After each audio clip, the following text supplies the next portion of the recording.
Merhabalar dostlar, tekrardan hoş geldiniz kanalıma. Bugün sizlerle böyle şömine tasarımında bir tane divizör inceleyeceğiz. Şöyle kutusu var. Bir adet kullanım kılavuzu.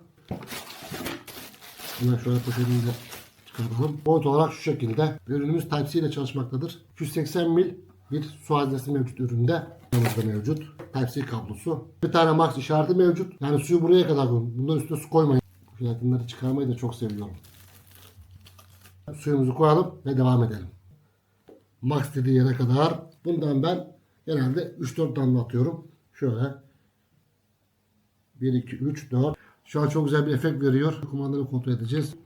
Sonra kapatma tuşumuz. Buhar işareti olan bir tuş var. Herhalde şu efekt diyor. Şu işte mavi ile farklı renkleri. 6-7 tane renk mevcut. Tuşumuz ise zaman ayarı var üzerinde.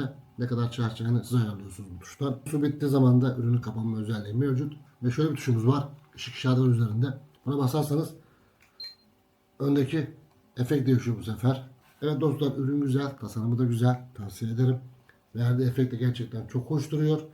Oturduğunuz odaya, oturduğunuz mekana, artık neresi olsa olsun odanıza yakışacak bir ürün. Ve bu bir reklam değildir. Kendi paramla aldım. Linkini de videonun açıklamanda bırakacağım. Böyle ürünleri kaçırmamanız için kanalıma takipte olun. Like atın. Kendinize iyi bakın. Hoşçakalın.